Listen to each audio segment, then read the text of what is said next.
Bienvenue au premier épisode d'IA du Neuf. Aujourd'hui, on explore comment l'IA donne une voix aux machines et aux nouveau-nés. Nos deux invités viennent de secteurs très différents, mais ils ont un point en commun. Ils utilisent l'IA pour décoder le son et en tirer des informations essentielles. Florent Voumard, chef de l'exploitation chez Ubenois, nous parlera de Nani AI, une technologie qui écoute les pleurs des nouveau-nés pour détecter d'éventuels troubles neurologiques.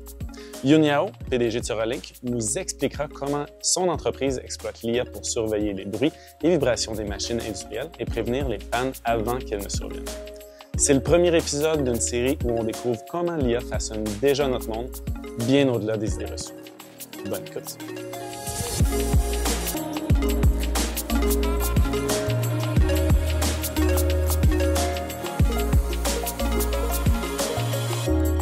Bonjour à toutes et à tous et bienvenue sur IA du Neuf.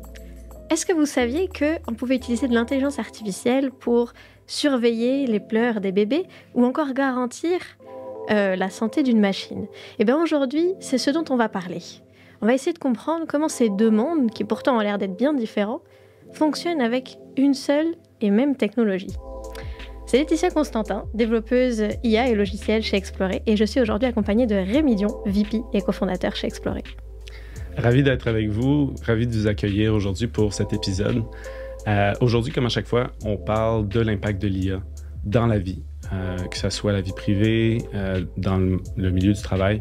Quelles sont les répercussions et à quoi va ressembler la transition pour l'accueil de ces changements? Donc, j'ai très hâte de parler avec vous de la thématique du bruit et des vibrations. Oui, donc nous avons Florent avec nous aujourd'hui qui travaille chez Ubenois. Ubenois, c'est quoi? Alors, vous avez développé un modèle d'intelligence artificielle qui est capable de comprendre, d'analyser les pleurs et pas que des bébés, la santé et plus globalement des bébés. Et puis, vous avez une première solution qui s'appelle Nani AI, qui est une application mobile qui est déployée dans près de 200 pays. Et puis, vous avez déjà récolté près de 4 millions de pleurs, ce qui est énorme. Bienvenue, Florent. Merci d'être avec nous aujourd'hui. Merci beaucoup. Bien sûr, on accueille également Yun Yao de Suralink. Merci d'être avec nous. Donc, on parle d'une technologie qui est orientée autour de la détection des pannes. On veut réduire les coûts, améliorer les conditions de travail pour les travailleurs. Bienvenue à notre podcast. J'ai hâte d'en entendre. Merci beaucoup. Donc là, on vous a présenté très rapidement, mais on va quand même essayer de rentrer un petit peu plus dans... C'est quoi votre parcours? Comment vous en êtes arrivé là aujourd'hui à travailler dans ces deux startups? Donc, est-ce que tu veux commencer, Florent? Bien sûr. Donc, enchanté. Merci de m'accueillir ici. Florent Voumard, je travaille pour Ubenois, comme tu l'as dit. Je suis originaire de Suisse.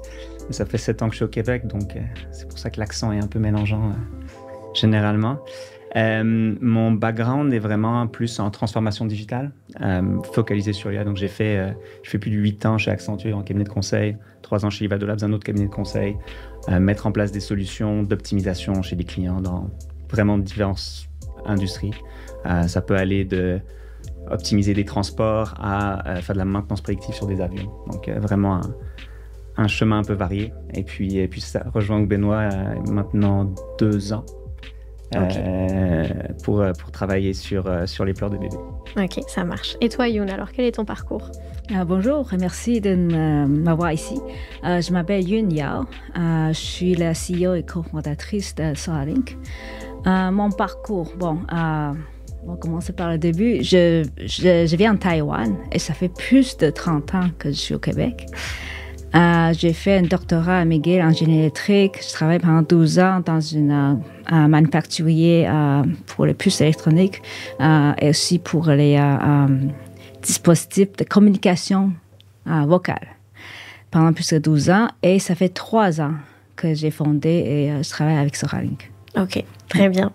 Et si on doit retenir une chose un petit peu funky sur vous, un petit truc que la personne qui nous écoute à la maison, dans sa voiture, pourrait retenir, de se dire « Ok, ça y est, je vois Florent Ubenois, qu'est-ce que tu fais de particulier ?» Un petit passe-temps, tu vois, qui est peut-être moins commun. Je ne sais pas si c'est particulier. J'aime bien les vieux jeux vidéo de stratégie. Ok. Ceux qui ont 20 ans, puis qui étaient encore bien compliqués, où il y a bien trop de choses à faire, et puis c'est comme quasiment un deuxième job quand tu t'y mets. Ok, et c'est sur une console particulière ou directement sur ordi? Sur ordinateur, ouais. Ok, c'est chouette. Et toi, Yun? Je suis musicienne amateur. Ok. Ça fait longtemps que je joue au piano. Maintenant, je joue au violoncelle dans un orchestre amateur. Oh, c'est génial. Ouais. Là, on comprend mieux qui vous êtes, mais je veux vraiment pivoter sur votre compagnie, vos compagnies dans lesquelles vous travaillez. Qu'est-ce qui vous a amené à découvrir cette opportunité-là ou ce problème-là? Et puis, on parle de parcours qui sont distincts pour vous. Youn, je me reconnais dans certains éléments que tu dis. Moi, également, je suis ingénieur électrique de formation. Et puis, j'aimerais savoir d'où vient l'idée sur Relink. Pourquoi est-ce que toi ou ton équipe, vous avez identifié ça comme étant un problème important à résoudre? Mon cofondateur, Jean-Samuel, ça fait plus que 15 ans qu'il travaille avec des capteurs intelligents. Ces capteurs intelligents étaient pour être portés par les humains. Donc, ils mesuraient les athlètes, ils mesuraient ceux qui vont faire l'exercice. Il y a à peu près 4 ans, ça vient l'idée que peut-être ce serait aussi facile de mesurer les machines. Parce que les machines n'ont pas de problème de vie privée, ils sont plus consistants que les humains, de façon générale. On s'était dit, ça devrait être facile d'aller juste mettre le capteur sur la machine, on va tout de suite savoir comment la machine se comporte. Moi, j'ai embarqué dans l'idée, je suis convaincue qu'il y a le marché est énorme. Il y a encore beaucoup à chercher. Mais ce qu'on a découvert, on ne savait pas, c'est que c'est un problème difficile. Et on utilise IA parce qu'on n'a pas le choix. Tu ne peux pas faire ça avec des méthodes traditionnelles de procéder à signaux. Ça ne marche pas très bien. Donc, l'IA était un outil qu'on n'avait pas de choix d'utiliser pour que ça fonctionne. Est-ce que vous étiez capable, ou est-ce que ton cofondateur était capable de le faire avant avec les biosenseurs? Ça me semble épatant de se dire on a cette ressemblance-là, mais est-ce que les défis techniques étaient similaires aussi de part et d'autre? Avant, c'était pas... L'objectif n'était pas de prévenir des pannes critiques. Avant, l'objectif était juste compter le pas, par exemple. Et quand ils mettaient ça sur l'athlète, de savoir comment l'athlète performait. Et vu que les athlètes sont quand même des gens disciplinés, ils écoutent bien les consignes, ça marche, ça fonctionne quand même assez bien. Mais les machines ne sont pas exactement comme ça. Il y en a qui sont en mauvais état, il y en a qui sont neuves, en parfait état, mais c'est tout un autre défi, les machines par rapport aux humains. Ouais. C'est clair. On pivote complètement parce qu'on parle de bébés, on parle d'humains définitivement et de la santé. Florent, parle-moi tu dis que ça fait 2 ans que tu es chez Ubenoa. Est-ce que tu veux nous parler du problème que Ubenoa résout et comment c'est arrivé à arriver dans le monde? Oui, Laetitia l'a bien dit au début, là, notre but c'est vraiment de comprendre et les besoins et la santé des bébés par les pleurs. L'idée est vraiment venue puis à l'origine du Nigeria. Charles, le fondateur, est développeur logiciel de formation, puis il travaille dans un hôpital au Nigeria. Et il faut savoir que le système de santé au Nigeria en particulier, dans la santé en néonatologie chez les enfants est très lacunier. Il y a beaucoup d'enjeux. Et ce qu'il a remarqué, c'est que des sages-femmes, des médecins étaient capables d'identifier que des bébés avaient des troubles neurologiques forts uniquement en les entendant pleurer. Et donc là, l'idée s'est formulée dans sa tête de se dire, OK, mais si un humain est capable de le faire à force d'avoir entendu ces bébés tous les jours, multiples bébés, et de dire, OK, là, il y a quelque chose de différent, est-ce qu'on ne serait pas capable de l'identifier et puis finalement de transmettre ce savoir unique à tous les autres hôpitaux et de mettre ça à l'échelle. Donc c'est vraiment ça qui a parti l'idée. Il est venu au Canada, il a continué ses études ici en apprentissage profond. Il a rencontré Sam, notre autre cofondatrice, qui elle est en sciences expérimentales, elle est PhD en sciences expérimentales en néonatologie, donc vraiment spécialisée dans les enfants. Les deux ensemble ont décidé de créer Ubenoa, vraiment avec cet objectif de dire, en fait, le pleur, c'est un signe vital. Il faut l'écouter parce qu'il y a quelque chose dans le pleur, c'est un signal. Il y a quelque chose dans ce pleur-là qui nous permet d'identifier des aspects de la santé et des conditions médicales chez l'enfant. Donc c'est là que c'est parti. Est-ce que ce insight-là était nouveau dans la communauté de se dire le son permet de détecter? Pas dans la communauté clinique. On le sait depuis les années 70. Je pense que on parle des fois... Il y a des... En fait, on le sait qu'il y a des pleurs qui sont des fois plus à haute fréquence, ce qu'on dit high pitch. Pleurs chez les enfants qui ont des troubles neurologiques, mais on ne sait pas nécessairement pourquoi. Donc, et puis, à quel point est-ce qu'il faut que ça soit fort pour que l'humain puisse le détecter versus la machine. Donc, c'est là que ça devient vraiment intéressant. Mais oui, ça fait longtemps qu'il y a eu des études là-dessus. Mais tu sais, il n'y avait pas les moyens nécessairement d'aller en profondeur dans les données, d'extraire ce qu'il y a dans le pleur qui nous permet d'identifier s'il y a un enfant malade ou non. C'est vraiment ça qui a changé. C'est pas le savoir, c'est un savoir quasiment tribal qui existe depuis plus de 50 ans. Incroyable. Ouais. Ok. Je vais en profiter pour rebondir sur ce que vous faites, Youn. Parce que tu disais sur les athlètes, on met une montre, c'est facile. Sur la machine, est-ce qu'on met une montre sur la machine ou est-ce qu'il faut aller à l'intérieur des tuyaux de la machine pour pouvoir justement récupérer ces informations-là? C'est une excellente question. En fait, on peut mettre où on veut. Ça dépend qu'est-ce qu'on va aller chercher. Ok. Si c'est une grande machine avec plusieurs boîtes de vitesse et plusieurs roulements de billes, si on met ça en plein milieu, on va être capable de détecter la vibration overall. Mais ce ne serait pas précis. Si on veut que ce soit précis, je veux savoir exactement quel roulement de billes est en train de créer une son ou une vibration anormale. Il faut que le capteur soit proche de l'endroit où il peut avoir des problèmes. Et il y en a plusieurs. Donc, ça dépend à quelle précision qu'on va aller chercher pour identification de l'origine du problème. Ok. Est-ce que ça veut dire que c'est différent en fonction des machines qu'on cherche à... Tout à fait. Ok. Et c'est pour ça IA était essentiel parce que la solution, par défaut, il faut que ça s'adapte à chaque machine.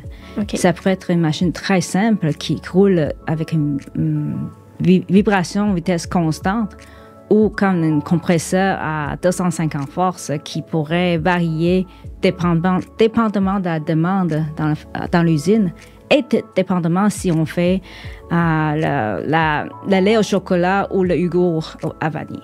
Donc, c'est très différent. Ok. Là, tu as donné des exemples de lait au chocolat, de vanille. Justement, je me demandais pour que les gens se retrouvent, on parle de quel genre de machine, un compresseur, je ne saurais pas nécessairement dans quel contexte ça s'applique. Ça, c'est vraiment des cas concrets avec lesquels tu travailles. Absolument, absolument. Nos capteurs sont dans les usines laitières. Donc, il y a tellement de machines, il y a des centaines de machines. Il y en a qui sont là pour extraire le lactose, de façon de pouvoir faire une lactose, une matière première pour vendre, excuse-moi. Il y en a d'autres, c'est pour infuser le goût dans le lait. Ça, c'est une machine à 6 pompes, puis ça passe par différents tuyaux. C'est ça, ça dépend. Est-ce que je réponds à la question? Oui, je comprends dans le fond que pour bien faire ton travail, il faut que tu rentres vraiment dans les détails de comment est produit toute la chaîne de production, puis ensuite, grâce à ton expérience, tu dis, ben là, il y a une opportunité, là, il y a une opportunité, c'est ça? Ce serait idéal, mais souvent, on n'a pas ce luxe-là d'aller comprendre les détails parce que ça prend du temps de mon client, puis des fois, ils n'ont pas le temps de m'expliquer. Donc, eux, ils se disent, bon, le compresseur, là, il me cause du trouble. Mets un capteur dessus. Alors, je mets un capteur dessus. Et j'essaie de comprendre avec... l'information qu'on me donne. Alors, ceci est aussi un autre défi, c'est que j'ai pas tout l'info. Et je pense que c'est la même chose dans votre domaine aussi. J'allais te demander, est-ce qu'il y a un temps minimal, est-ce que ça varie par machine, où tu as besoin, une fois que tu as mis le capteur, avant de pouvoir commencer à offrir le service de maintenance prédictive, dire, là, il se passe quelque chose de différent? Ça dépend des machines. Certaines machines constantes, stables, j'ai juste besoin de 2 jours. OK. C'est super facile. Wow. D'autres qui varient à chaque jour, à chaque mois, à chaque semaine. Est-ce que c'est un jour impair ou pair de mois? C'est une blague, mais d'autres machines, ça prend 2-3 semaines. OK. Et encore là, ça change avec la saison aussi parce que une usine à crème glacée, il ne fonctionne pas à la même capacité en été qu'en hiver. Juste un exemple. Ok, et j'en profite pour rebondir aussi, faire un énorme parallèle, parce que là, on parle de... Les machines sont différentes, et donc on s'adapte en fonction de la machine sur ce qu'on va analyser. Puis les bébés, on a dit que c'était déployé dans 200 pays. Comment est-ce qu'on reconnaît... Parlons d'ethnie juste rapidement. Est-ce que un bébé français, un bébé américain, un bébé qui vient du Nigeria, ils ont le même pleur? Est-ce qu'on peut reconnaître ces choses-là n'importe où dans le monde? C'était une hypothèse qu'il fallait prendre puis qu'il fallait tester. C'est pour ça que ce qu'on a fait chez Benoît, c'est que une fois qu'on a validé le proof of concept, on s'est dit OK, il y a quelque chose, ça peut le faire. On a démarré des études cliniques dans des hôpitaux pédiatriques ici au Canada, mais aussi au Nigeria, au Brésil, pour justement enregistrer des pleurs de bébés et entraîner nos modèles sur des bébés. C'est une initiative de recherche. C'est une initiative de recherche à la base, bien sûr. Oui. Okay. Ça nous permettait d'avoir des accords dans ces hôpitaux. C'est aussi les relations qu'on avait évidemment au Nigeria avec Charles qui vient de là-bas. Et donc, on a pu construire des modèles puis les tester sur des bébés nigériens avec des modèles entraînés sur des données canadiennes, etc. Et ce qu'on s'est rendu compte, c'est qu'il n'y a pas de différence matérielle. Après, évidemment, je vais mettre un caveat. Il n'y a pas de différence matérielle, mais c'est à la naissance. À la naissance, le pleur est vraiment contrôlé par le système central nerveux. Donc, c'est pas un choix délibéré de l'enfant. C'est vraiment, il faut le voir comme un signal. C'est pas très romantique de dire ça, mais c'est un peu un signal que tu peux traiter. C'est sûr que lorsque le bébé grandit, son environnement, que ce soit ses parents, ses grands-parents, ce qu'il voit, etc., va faire que lui-même va évoluer et va changer la façon dont il interagit et donc dont il pleure. Donc, nous, on s'est vraiment focalisé sur le nouveau-né, la détection des conditions médicales à la naissance, parce que c'est là que c'est pur, si on peut dire. Donc après, c'est à partir de combien de mois qu'on peut se dire, là, le pleur a changé, mais c'est l'éducation ou le caractère qui fait que ça change? C'est très difficile. Pour ce qui est de nos modèles médicaux, on travaille vraiment que sur les nouveau-nés. Donc, on n'a pas vraiment d'exemple. On a aussi travaillé un peu sur des enfants, des bébés qui sortaient de traitement. Mais après, donc ça, c'est la portion, je dirais, comprendre la santé. Puis après, il y a comprendre le besoin de l'enfant. Puis là, ce qu'on se rend compte, parce que maintenant qu'on a une application qui est justement déployée dans 200 pays, on a 1 demi-million de parents qui l'ont téléchargée et qui enregistrent des pleurs des bébés. On a en une journée plus de pleurs que ce qu'on a fait pendant 3 ans d'études cliniques dans 3 continents. Il faut comprendre la dimension que ça a pour nous. Là, on regarde régulièrement le nombre de données, on fait des analyses de données et on se rend compte que les parents nous disent de plus en plus, parce qu'ils peuvent annoter les données dans l'application, nous disent de plus en plus qu'il y a des émotions qui arrivent après le 2e, 3e mois, 4e mois. Et donc, on se rend compte que vraiment au début, c'est des besoins très primaires. Un bébé, il pleure parce qu'il a des gaz, il pleure parce qu'il a faim, il pleure parce qu'il a mal, puis souvent les mal, ça peut être des gaz, ça peut être un inconfort aussi. Donc, c'est vraiment les 3 éléments. Puis, avec l'âge qui progresse, on voit qu'il y a de plus en plus de choses qui sont peut-être plus émotions, où les parents nous disent c'est juste qu'il est fatigué, c'est juste qu'il n'arrive pas à dormir, il est fatigué. Et quand on regarde la distribution, c'est très clair que on le voit pas dans les premiers mois, ça on le voit vraiment beaucoup plus avec les jours qui avancent. Ouais. Okay. 1 demi-million d'utilisateurs à 200 pays. Clairement, les gens se reconnaissent là-dedans. Ils collaborent aussi, tu parles, qui annotent vos données. Finalement, qui disent ça correspond, à mon avis, à un cri de soif ou de faim, c'est ça? C'est ça, soit de faim en général à cet âge-là, ou est-ce que c'est un inconfort? Souvent, l'inconfort, tu peux penser à une couche pleine. Ouais. C'est pas très glamour, mais c'est un inconfort. Et puis le dernier, c'est la douleur, donc le gaz. Donc, et oui, ils ont la possibilité, ils le font pas tous évidemment, mais ils ont la possibilité de dire vous aviez raison, vous aviez tort. Puis après, il y a aussi des techniques de produits pour leur essayer de faire comprendre quelle recommandation a fonctionné. On leur propose des recommandations. C'est pas juste de leur dire le bébé a faim. Alors, évidemment, le bébé a faim, il faut le nourrir, mais tu sais, comment est-ce que tu peux valider que ton bébé a faim? Il y a des techniques pour valider que ton bébé a faim. Et donc, finalement, c'est ces recommandations-là qui apportent plus la valeur que pourquoi bébé pleure. Parce que des fois, c'est juste de voir une recommandation à laquelle tu n'as pas pensé. Des fois, faire prendre un bain. J'y ai pas pensé. Ça fait 2 heures qu'il pleure, il est 3 heures du matin, je suis fatigué, j'ai pas dormi. C'est une liste mentale.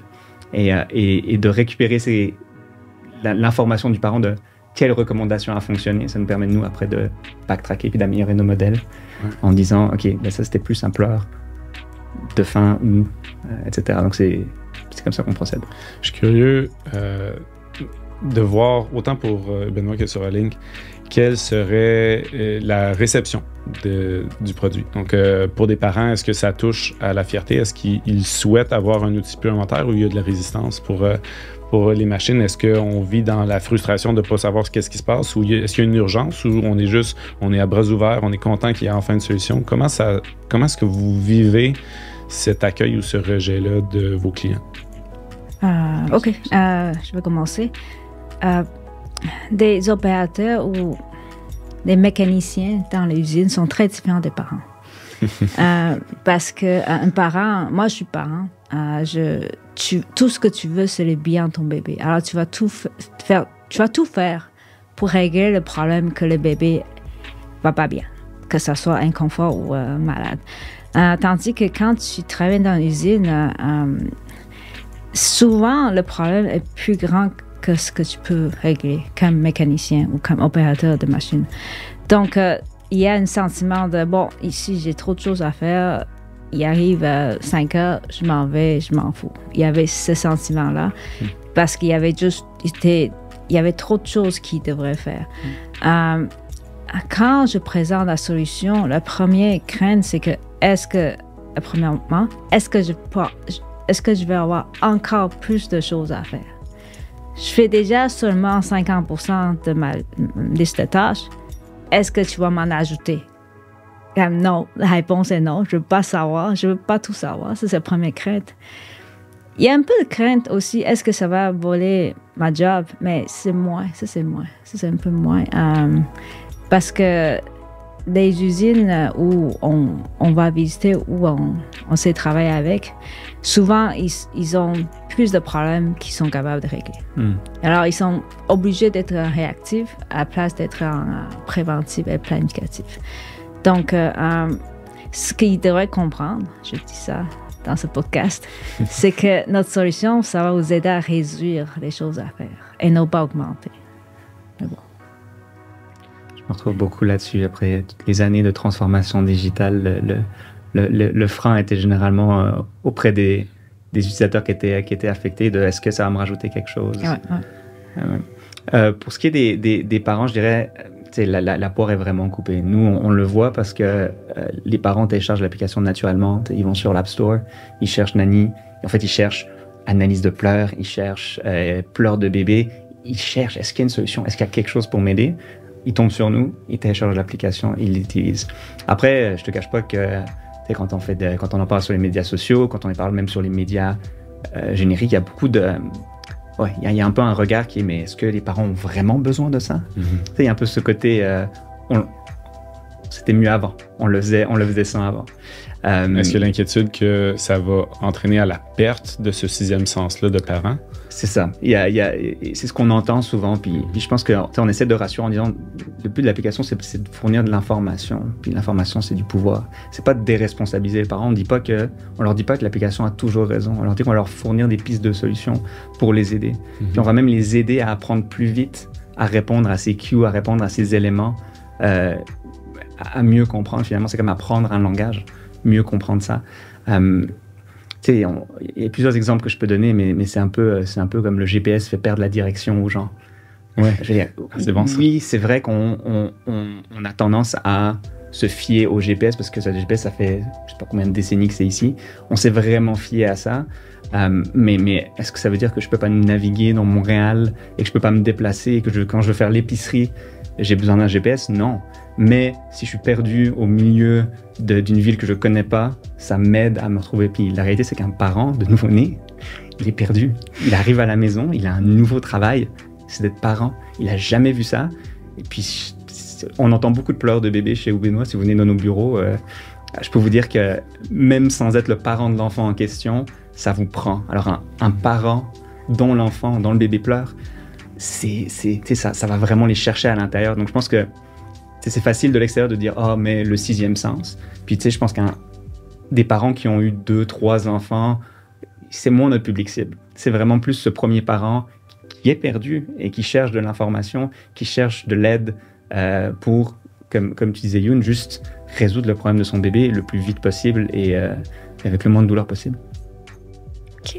C'est vraiment bien de voir comment ce genre d'idée-là a pu prendre forme et grâce notamment à l'intelligence artificielle. J'aimerais en profiter pour rentrer un tout petit peu plus dans le détail de exactement qu'est-ce que l'intelligence artificielle dans ces secteurs-là, parce que c'est une technologie qui évolue vite, mais très vite depuis quelques années, et puis c'est bien et c'est très important de comprendre ce qui se passe sous le capot pour pas en avoir peur, pour mieux l'utiliser de manière plus responsable. Et donc, quand on parle IA, on pense à ChatGPT par exemple, on analyse du texte. On regarde l'IA, on se dit ok, les voitures autonomes, on analyse des images. Puis là, on est sur des pleurs, on est sur des sons de machine, c'est du son. On analyse du son. Et donc, c'est quoi exactement le type de données qu'on attend? Comment est-ce qu'on la traite? C'est quoi les traitements qui sont différents par rapport à une image ou à du texte pour du son? Comment est représenté le son dans une donnée finalement? Est-ce que tu veux, tu veux que je commence? Ah, vas-y. Non, je ne suis pas l'ingénieur son de l'entreprise. Là. On a des PhD en processus de son et de signaux chez nous, mais je pense que ce n'est pas très différent de tout ce qui est analyse visuelle. Nous, ce qu'on utilise beaucoup, c'est les spectrogrammes. Puis les spectrogrammes, finalement, c'est une représentation visuelle du son, de l'énergie, du son, de la fréquence du son. C'est quelque chose qui n'est pas du tout nouveau. Là. C'est utilisé depuis, je ne saurais même pas le dire sûrement, 50 ans, ici pas plus. Je pense que ce qui a vraiment changé, d'ailleurs quand je parlais de ces études dans les années 70, ils utilisaient déjà des spectrogrammes. C'était des humains qui regardaient les spectrogrammes puis qui allaient essayer de voir ce qu'ils voyaient des choses dans ces spectrogrammes-là. Donc le spectrogramme, c'est vraiment pas récent. Je pense qu'il a vraiment changé, c'est la façon dont on est capable d'extraire de l'information du spectrogramme. Puis c'est là que, typiquement, les neural networks, là, les réseaux de neurones permettent vraiment, finalement, d'extraire beaucoup plus de features, de beaucoup mieux contraster ce qu'on est capable de lire dans un spectrogramme. Okay. Donc, je pense que c'est assez similaire. Je ne m'y connais vraiment pas beaucoup en visuel, mais je pense qu'il y a des méthodes de contraste qui sont très, très similaires avec ce qu'on fait dans le son, finalement. OK. Est-ce que Youn, tu veux ajouter quelque chose là-dessus? Ce qu'on fait, c'est un petit peu différent. J'imagine chez vous, parce que les pleurs arrivent comme des morceaux de données complets. Il y a un début, il y a une fin. Nous, on surveille les machines continuellement, ce que vous ne pouvez pas faire avec un bébé. Donc, c'est ce qu'on appelle la time series. Alors, ça avance avec le temps. Je n'ai pas un morceau de son ou de vibration coupé en taille prédéterminée que je peux analyser. Des défauts de machine, les signes précurseurs pour les défauts, peuvent arriver sur 2 heures, 3 jours, 3 mois, etc. Donc, l'analyse de time series est pas mal moins populaire que tout ce qui est visuel ou tout ce qui est IA génératrice.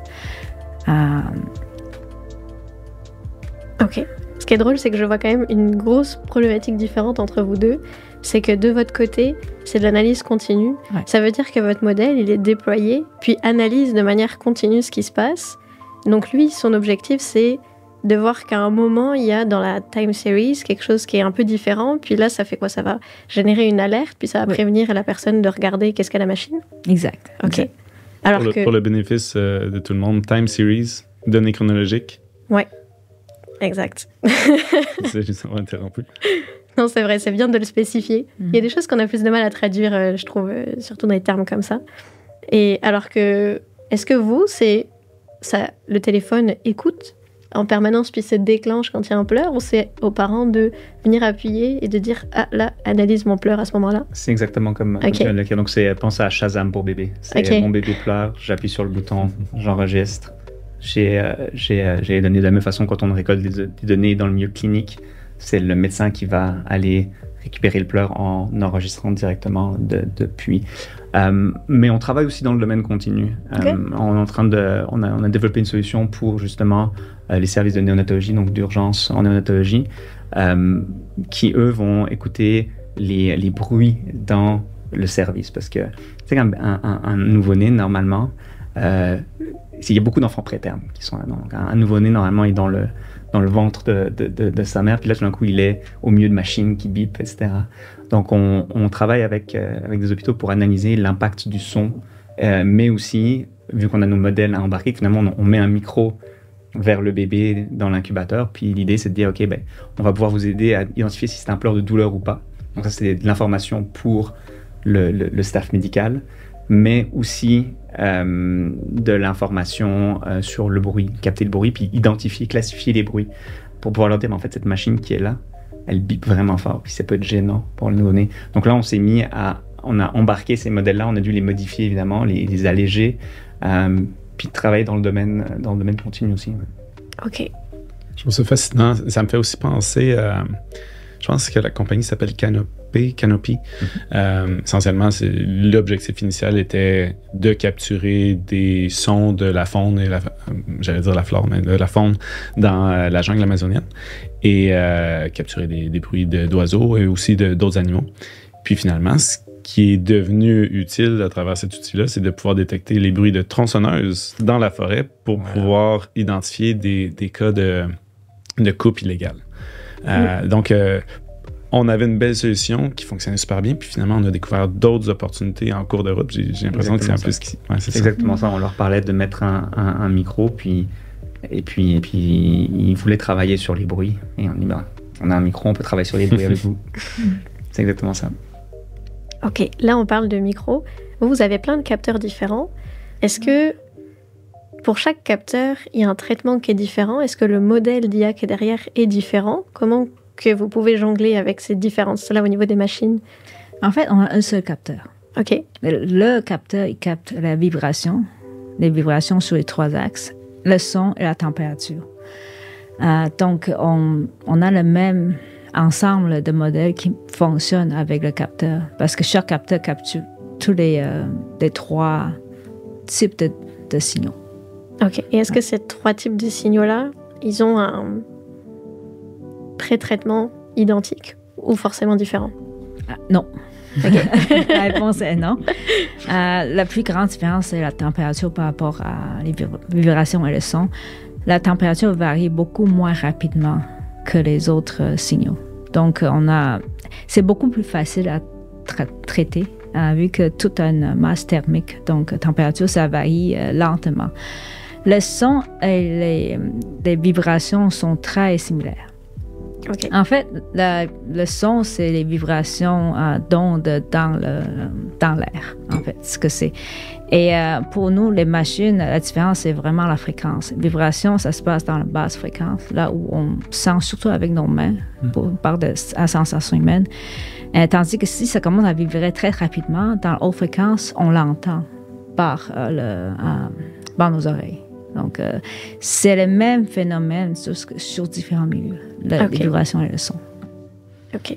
Et est-ce que, Benoît, vous pensez analyser l'image thermique du bébé ou non, c'est pas prévu, ou si c'est déjà le cas? On n'est pas là-dedans. On reste sur le son pour le moment. Il y a encore beaucoup de travail à faire sur le son. Tu peux penser évidemment les pleurs du bébé, mais après le bébé grandit.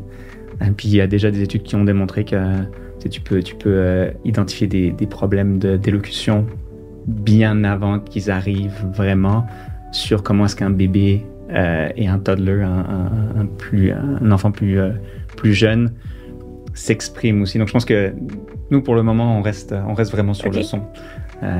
Tout ce qu'on veut, c'est... On veut pas avoir de micro chez les parents et de caméra chez les parents pour le moment, mais ça pourrait venir. Ça va poser d'autres questions qu'on va venir juste après, mais juste avant de passer sur la partie plus surveillance, qu'est-ce que ça apporte? Et notamment, j'imagine, beaucoup plus de problématiques avec les parents qu'avec les machines qui sont moins regardantes de ce qu'on récupère comme données. Je me posais la question, puis j'imagine que c'est déjà une question qu'on a dû vous poser. Là, c'est regarder, comprendre les besoins d'un bébé. Est-ce qu'il y aurait moyen de transposer ces modèles-là pour essayer de comprendre et labelliser les miaulements d'un chat, les aboiements d'un chien, par exemple? Pas ces modèles-là, mais la technique utilisée, je dirais, qui est vraiment une technique en anglais on dit self-supervised. Donc, on part de données qui sont pré-entraînées sur de l'audio at large, vraiment général, de l'audio général, qui sont entraînés sur des modèles de réseaux de neurones. Ensuite, on les améliore, on les fine-tune sur des pleurs de bébés non annotés. Et ensuite, on travaille en troisième étape sur de la classification avec des pleurs de données annotées.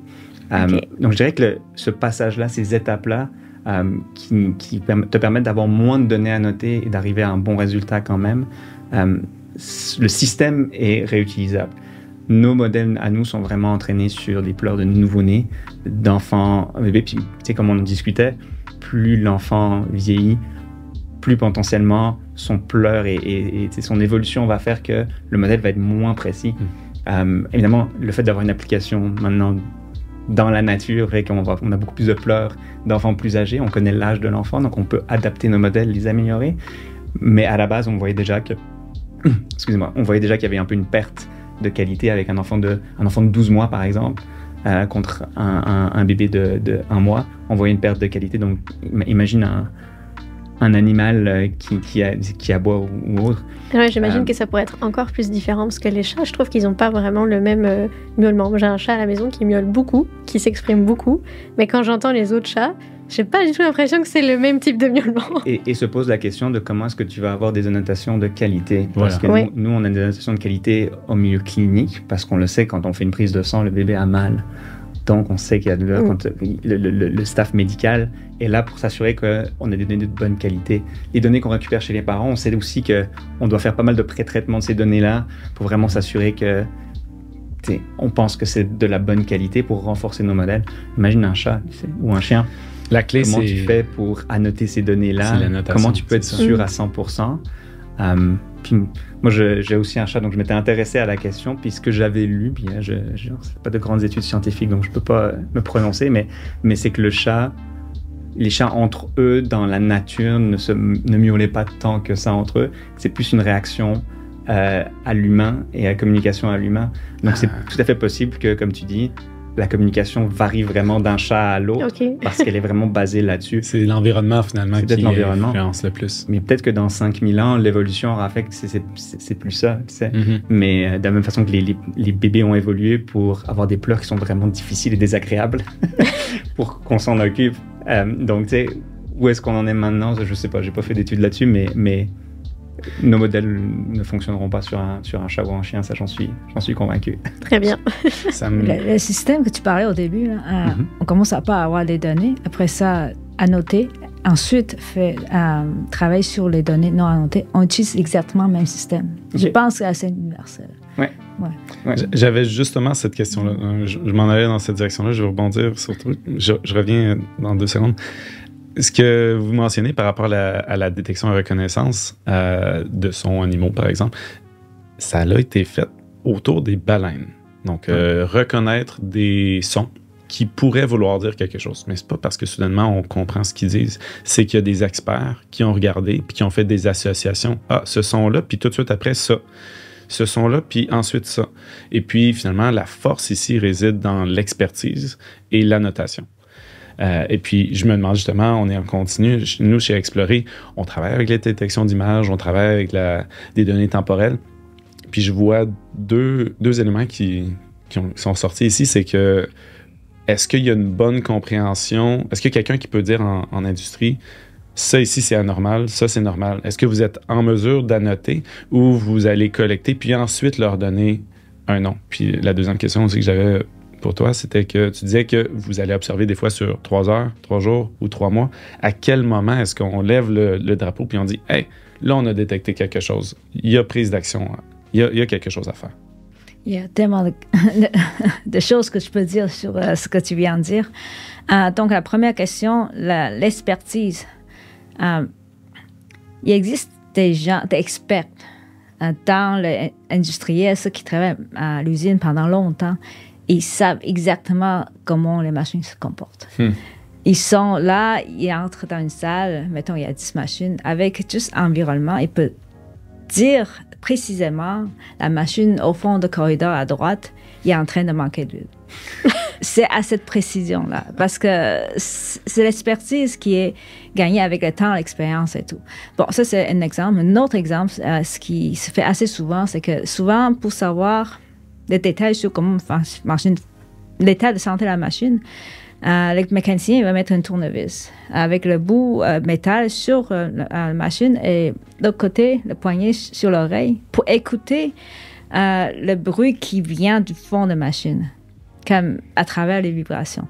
Alors, c'est une méthode très, très commune et ils s'enseignent entre eux pour vraiment identifier le son de la machine quand elle ne marche pas bien. Et c'est quelque chose que l'humain est capable d'apprendre. Mais le problème, c'est que c'est, comme vous pouvez probablement savoir, le problème est dans le transfert de connaissances. Mettons que j'ai 3 personnes qui sont clés pour maintenir une machine. Il y en a qui partent en retraite, il y en a qui quittent la compagnie. Qu'est-ce que je peux faire pour assurer que mes machines sont bien entretenues? Que quelqu'un puisse savoir c'est quoi l'affaire la plus urgente à faire aujourd'hui dans les tâches de maintenance. Donc là, c'est là où on aide le plus. Ben, je suis tellement content de t'entendre le dire. C'est aussi ce qu'on voit chez Explorer, c'est qu'au final, l'expertise qui découle de 10, 20, 30 ans d'expérience, qui est dure à qualifier, qui est dure à mettre en mots, finalement, c'est un paquet de signaux que, intuitivement, que ce soit un parent qui est à vivre avec son enfant, finalement, c'est ça qui se passe.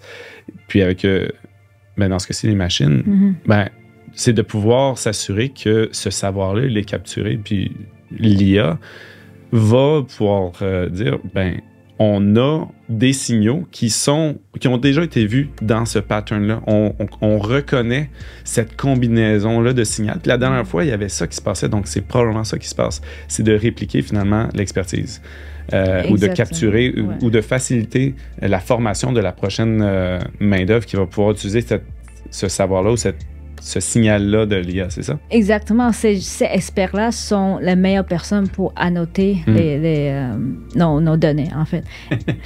Je vois tellement de parallèles entre ce qu'on fait. Un médecin expérimenté, un parent expérimenté, une infirmière, un infirmier expérimenté va pouvoir savoir l'état de santé de bébé sans vraiment mettre leurs mains dessus. Ils rentrent dans la salle, ils savent, oh, ce bébé, il a mal. On va faire de quoi? C'est très, très similaire avec les machines. Ça vient avec l'expérience.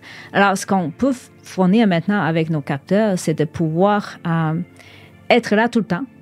En fait, être là quand il n'y a personne d'autre dans l'usine. Et aussi valider ce que cette expertise-là reçoit comme... de valider ce qu'ils décident. Oui, c'est leur décision.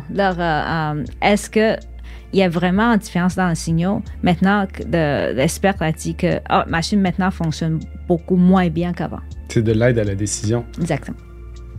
On approche de la fin. Il nous reste quelques minutes, mais je tiens à ce qu'on touche à certains points qui nous restent. Est-ce que vous avez des défis au niveau éthique et vie privée? On en a un peu parlé. Il semblait peut y en avoir au niveau de la machinerie par rapport au biosenseur? La réponse est assez simple. Pour les machines, elles s'en foutent. Les machines n'ont pas de ce problème-là. Le problème est plutôt dans la confidentialité pour l'usine. Parce que l'usine peut ne pas vouloir que n'importe qui ait accès à leur... C'est une information privilégiée. Oui, exactement. Nous, le fait de ne pas justement enregistrer en tout temps et de laisser vraiment aux parents l'opportunité de choisir limite vraiment beaucoup les problèmes qu'on a. Après, dans tous nos enregistrements en milieu clinique, on passe des algorithmes pour s'assurer qu'on efface aussi les conversations potentielles entre docteurs, staff médical, etc. Parce qu'évidemment, c'est des discussions privées, parce que nous, on ne sait pas qui est le patient, on ne connaît pas son identité, tout ce qu'on sait, c'est son pleur, puis voilà des données méta sur sa santé. Donc, on ne sait pas qui est le patient. Donc, je dirais, pour le moment, c'est relativement limité. Mais c'est sûr que aujourd'hui, on n'est pas capable de faire grand-chose avec des pleurs de bébés. Mais qui sait, dans 50 ans, ce qu'on est capable de faire avec ces banques de données. Donc, il y a une façon de faire où tu peux juste... Si tu ne gardes que la représentation du son, donc le spectrogramme, tu n'as plus le son. Donc, tu peux finalement... Tu peux éliminer cette portion de j'ai des enregistrements de son, c'est de la vie privée. Tu n'as vraiment plus que la représentation, puis tu peux travailler là-dessus quand même. Okay. Donc il y a vraiment des solutions à ça et on n'est pas gêné par ça pour le moment. Très bien. Avant de conclure, moi aussi j'ai une dernière question. J'aimerais qu'on parle très rapidement de ce qui vous attend par la suite. Est-ce que vous avez un prochain défi qui arrive, un défi d'affaires ou un technique que vous voyez approcher? Lequel? Faut choisir parce qu'on n'a plus beaucoup de temps. Nous, on a un beau défi avec justement Nani, puis l'application, puis le fait que on est une équipe de gens qui viennent à la base de l'intelligence artificielle, de la science. Moi, je suis un peu le généraliste de l'entreprise, mais on a beaucoup de gens qui sont vraiment très, très techniques. Et donc, construire un produit pour consommateurs, c'est un vrai challenge. Puis pour nous, c'est crucial que ça fonctionne parce qu'on veut le monétiser. Finalement, on voit vraiment ça comme une opportunité de pouvoir ensuite continuer à faire des études, puis aller chercher l'approbation de Canada Santé sur nos modèles en santé. Mais ça prend du temps, ça prend de l'argent. Et c'est là qu'on voit une vraie opportunité avec Nani. C'est finalement, ça peut nous aider à financer ça dans le futur. Il y a ça, puis notre levée de fonds à venir en automne. Donc ça, c'est aussi beaucoup de travail et un beau challenge d'aller chercher de l'argent d'investisseurs. Bonne chance avec ça. Merci beaucoup. De mon côté, je veux un peu revoir ce que vous avez dit, le côté recommandation, n'est-ce pas? Les parents aiment ça qu'on leur recommande des choses à faire. Ça, c'est quelque chose qu'on n'est pas capable de faire pour l'instant, mais on veut aller vers comme objectif. C'est-à-dire qu'on est capable de détecter des anomalies dans les signaux, mais associer ça à qu'est-ce que l'opérateur dans l'usine devrait faire, basant sur l'information-là. Cette étape-là, c'est un défi technologique et technique assez important et on a très hâte de l'attaquer et le résoudre. Super. Ouais. L'anomalie, puis ensuite le prognostic. Et puis, exactement. On s'aligne vers là. Mais bon. Eh bien, merci beaucoup. Cet épisode touche à sa fin.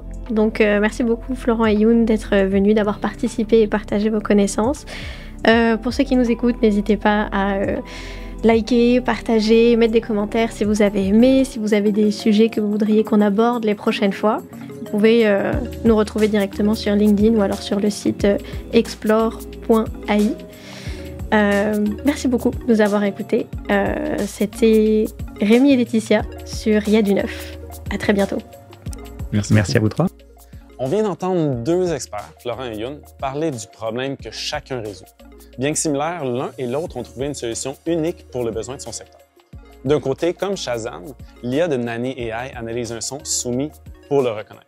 De l'autre côté, comme un détecteur de fumée, celle de Suralink surveille en continu les changements ambiants pour prévenir les anomalies. Deux approches différentes, mais un même objectif, transformer le son en information précieuse pour mieux comprendre et anticiper son environnement.